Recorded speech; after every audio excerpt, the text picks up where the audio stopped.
Assalamualaikum warahmatullahi wabarakatuh. Apa kabar teman-teman? Semoga kita semua dalam keadaan sehat walafiat ya.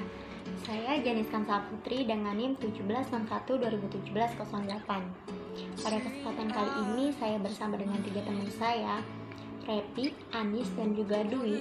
Kami dari kelompok 3 akan membahas tentang pertimbangan etika dalam pengambilan keputusan.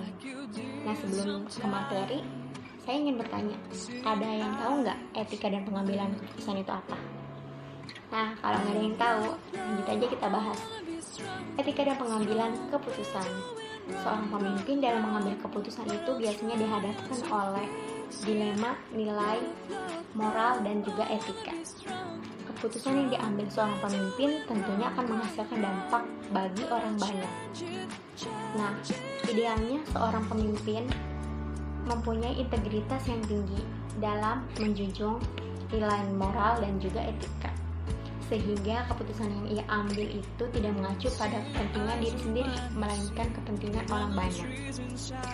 Nah, selanjutnya saya akan membahas etika. Etika itu apa sih? Etika berasal dari bahasa Yunani atau ethos, yang berarti watak atau kebiasaan.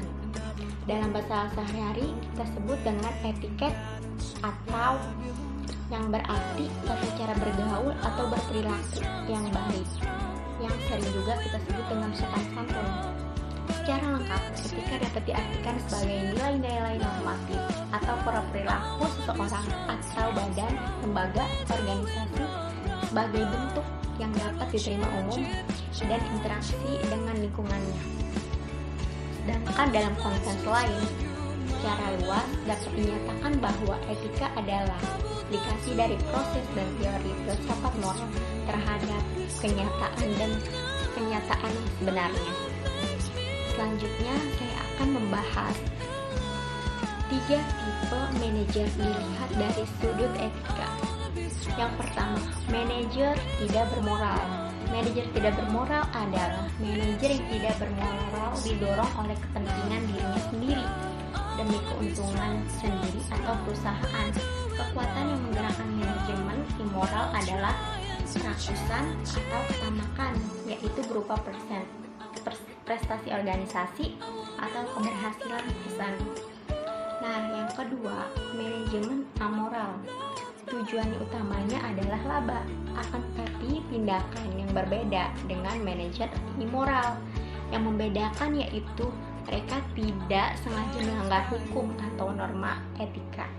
Yang terjadi pada manajemen amoral adalah bebas kendali dalam pengambilan keputusan.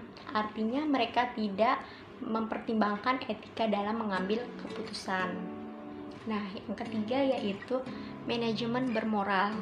Manajemen bermoral ini bertujuan untuk meraih keberhasilan, tetapi menggunakan aspek legal dan prinsip-prinsip etika.